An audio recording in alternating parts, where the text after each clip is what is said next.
Yes, Mr. Matjila. How are you? Raphasha, I'm okay. How are you? It's a cold day today. Great. Can you tell us about yourself? Oh, what a difficult question it is to answer. The name is Omphemetse Matjila. I'm a father of one daughter, married to one wife, living a well-balanced life. I work as a junior accountant at a stolen vehicle recovery company, and I'm enjoying my life right now. I fully saved, a Christian. What else? What's interesting about me? I love my peace and quiet. I love a good crossword puzzle. I love watching game shows where they ask questions and cooking shows. I love having people around me that we can have conversations with, and I enjoy my life. I love my wife. I love my child. I love my work. Beautiful. Can you tell us what you do on a daily basis at work?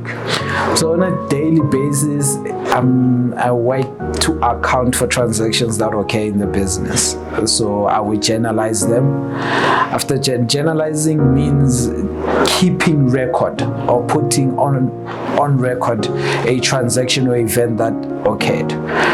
In accounting, events occur in real life. You offer service, you transact with a person, whatever you do.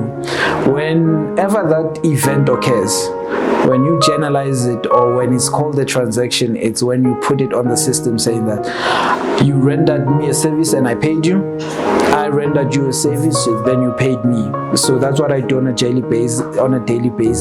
At the end of the month, I must reconcile every transaction and make sure that it balances to what we have on our books, and we are able to account for every transaction that occurred during that month. What are some of the challenges that you face at work? Complex transactions. There are transactions that occur that they are only legislated, and you have to apply legislature. It's not as simple as left and right, debit and credit. There are laws that are applied, there are calculations that need to be put in place, fees that are charged, and understanding that you are not allowed to charge at your own rate, but at the rate everyone else charges. And that makes it fair also, that makes it complicated because the rates are always changing, especially when it comes to foreign exchange rates. The rates are always changing, the interest rates are always changing, so you need to remain abreast or in the know with such changes. Would you consider yourself a team player? How's your interaction with your colleagues? No, I have fun with my colleagues. I have a team that we enjoy what we're doing. And because we enjoy what we're doing, it makes it easier for everyone else to learn from each other. We have experienced people in our team. I'm the newest hire in the team, but I'm also learning in that process. Well, I'm not the newest. There's someone who came after me, but they're more experienced. So I learn, engage with that person from their experience prior to coming to our company. And also, I give her my experience with regards to what I do on a daily basis and where to find things. The coffee machine. What would you tell a grade 12-year-old who wants to do what you do? Be patient with yourself. The journey is a bit long to get where you feel that you are happy, because there's always constant changes and always constant learning in the accounting and finance environment. You have to be patient in knowing that you won't know everything immediately after you graduate. In fact, after graduating, that's where the learning also starts. You finish one form of learning, you start another form of learning. The experience that you get, never forget about it. The experience that you've learned from your textbook, the application of different IFRSs, auditing, principles, tax laws, don't forget about them, but also know that you still need a lot more to learn from those. Can you elaborate more on the constant learning? Does it mean that they have to do short courses, or there's training within the company, or how is this learning done? Well, there's something called continuous professional development. This is something that is organized by groups like SIPA, ACCA, and SEMA is also involved in those. So basically it means that on an annual basis, or biannual, meaning twice in a year, you'd have to attend a specific course where they update you about the changes in interest rates, the changes in application of a specific law, the change in a certain rule based on like accounting. Like you'd find that, okay, we are accounting an income statement years ago when I was in grade 10. You had to list all the transactions one by one, or all the line items one by one. But now you see that it can be categorized in administrative cost, operational cost, all of those things. We had to list them one by one. The stationery, this, you had to list them one by one. So as time changes, so these processes change, and the amount of work increases, and sometimes it decreases, and sometimes it remains the same. But it also means that we are accounting more accurately over time. It's no longer about estimating, but the estimates also are getting closer and closer to the actual amount. Beautiful. So if right now I want to go to a university, let's just simplify it. I want to choose the right university for me to be able to be working at a firm like yours. What would be your guidance? I'm in grade 12, I just passed my matric, I'm looking at my future prospects, and what should I do? What is the first step that I should do? Definitely apply to the top universities. There are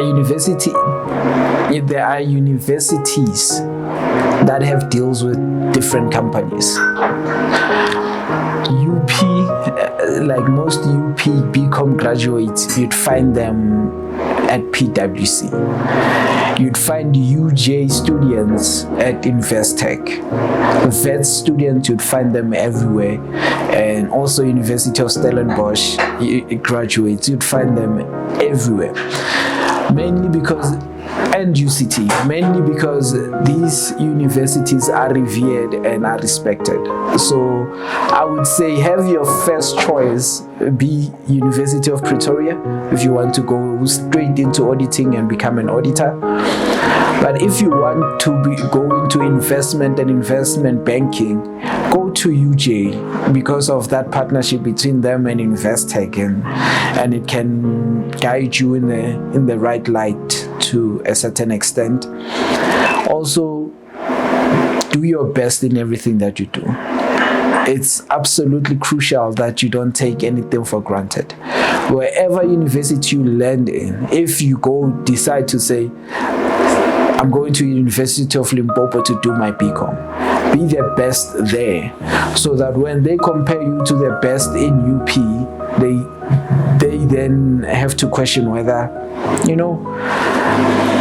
are we right about UP? Are we right about these universities? Don't get me wrong. I'm not bad-mouthing these universities. I'm just saying that some universities are regarded higher than others. But if you are at one that is not regarded as the highest, do the best there, that they question whether they are looking in the right market, so that maybe you can change the narrative about the university that you go to.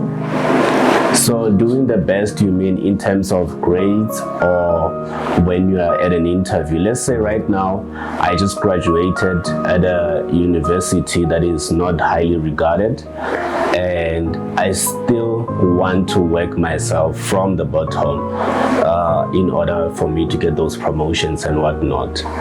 What would you say to a person like myself? I would say that don't be just a bookworm. Learn other skills. Be in leadership. Try out different things, different sports. Try to debate. Join the debate team. Join the leadership team. Make sure that it's not only about the books, although the books are just as important, but to add value to your experience at university, you need it to be more than about the books, and also about the experience and the development as an individual. There are some students that leave universities with Chancellor's Award, but they would struggle in interviews because they wouldn't be able to articulate themselves, because they never had the opportunity to stand in front of people and make an argument. And sometimes you have to sell yourself to people that, that don't value what you have. You have to sell, what you call this thing, ice to an Eskimo. So in short, I have to be a salesman.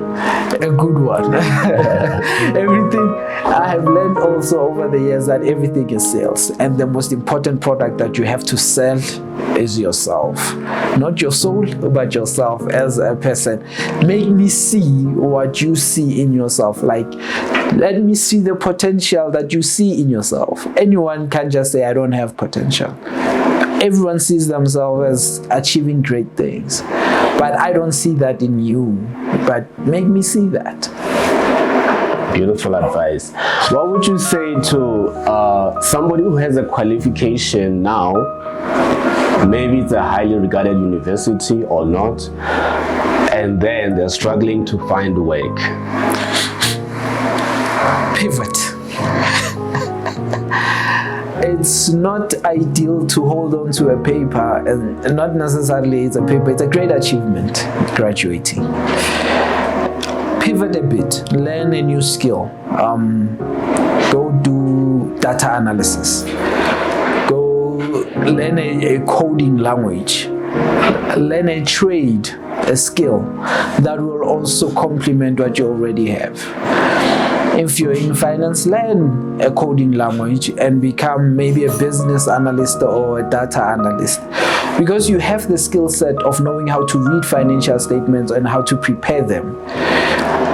This other skill set can help you sell the different, consolidate that knowledge and have a new skill, and in fact create a new industry altogether. So be a constant learner, as you said before, right? Yes, like constantly give your chance to learn new things, do new things, experience new things, read. For sure, read, always read. What is the most thing that you love about what you do as a professional? Making things to balance means that everything is perfect in the process. It's when in accounting, you have to make sure that everything balances. So when it balances, for me, it's a joyous thing, because I achieved what I set out to do. I woke up in the morning, I went to account for transactions and events that actually occurred. And if they don't balance, that means something is not right, and we need to go back and check and reconcile and rejournalize and raise a credit, raise an invoice, whatever that we need to do to make sure that everything balances equally. Can you take us through your journey from a university and getting work? How was that journey like? I had fun. It was very challenging. When I graduated, I spent 6 months looking for work. I started a learnership program. Also, that was a bit helpful. Then I went on to work collecting invoices, which is also part of accounting, but it's It's the lower level and the lower part of accounting. And then I went into finance administration, and then I went to paying people. I went from collecting, administration, paying, and now I'm doing a whole host of other things that have led me to this point in my career. So in this instance, I think the progression in my career, although it was not as I wished and I intended, it was perfect because I am a holistic accountant at this point. What would you say to somebody who feels like a certain type of work is below them? You won't learn anything. Minuscule tasks might seem like they are beneath you or below you, but they help you understand the bigger tasks, because bigger tasks are made up of small tasks. When you prepare financial statement, you have to take into account that there are small transactions that occurred on a daily basis that got us to the end product. So whenever financial statements are completed, it was a result of small tasks that were done on a daily basis. So never look down on any task. If they tell you to go file something, read what you're filing and that you're filing it correctly. Understand what is on that file that you need to file and why you need to file it there. And understand the fact that all these small tasks build up to one big task, and it's all a learning process. What would you say to somebody who feels like they're from a bad background or a poor background, and that is somehow a hindrance into themselves developing? The best people are the ones that never stopped. People get successful because, like, some would say that person is a genius, like look at Elon Musk. But if you look at how people who constantly persist and constantly work towards their goal, you would find that those are the most successful ones. Like, there was this other interview that I watched where they interviewed Jeff Bezos. When it was back in 1994, Amazon was valued at like 2 billion, but he was still driving a Honda, a 1998 Honda. So, no, it was an older Honda. Yeah. So everyone was wondering, why is this guy who has this much money and his business is successful, why is he still driving this old, almost run out car? It's because he understood the fact that until I get where I want to be, I will just stay humble to the call and stay humble to who I am at that point in time until I get to where I want to be. So when you have a bad background, or when you feel like your background disadvantages you, it's the thought that this background disadvantages you that puts you at a greater advantage. Once you say that this background is what's going to propel me forward, is what's going to give me the stamina to keep going even in adversities. There was this guy from UJ who was collecting rubbish bins just so that he can afford a daily meal. Before going to class, collects stuff and goes and takes them to the recyclers, and then he gets paid, and then he goes to class living in a bad situation. That guy graduated in engineering. I remember there was this other friend of mine who said, well, a mutual acquaintance, I used to see this guy in class. They also went to UJ and they did engineering. I used to see this person in class, and I was wondering what's the situation, and I also did not consider the fact that they are going through so much just to get here, where I just like woke up from rest, I just took a shower and then walked, when someone else had to like go sell rubbish is already tired from that whole journey, and then get paid so little and still come to class and say, I want to learn. You have to have that passion for your success, like want it as much as you want to breathe. All right, so what do you want to be like in the next 5 years? Do you still see yourself in the financial sector, or what? For sure, but I want to build on the skill set that I have. We always speak about entrepreneurship. I think the best entrepreneurship is to invest in other people's ideas and grow them and mentor them, and maybe even buy a few ideas for myself. But I still want to be in the financial space. I still want to make money in the financial space in an investment perspective, personal investment. And if I'm fortunate enough to get funding, increase the investment portfolio to other avenues and venture capitalism. My last question is, what would you say to a company that is watching this right now and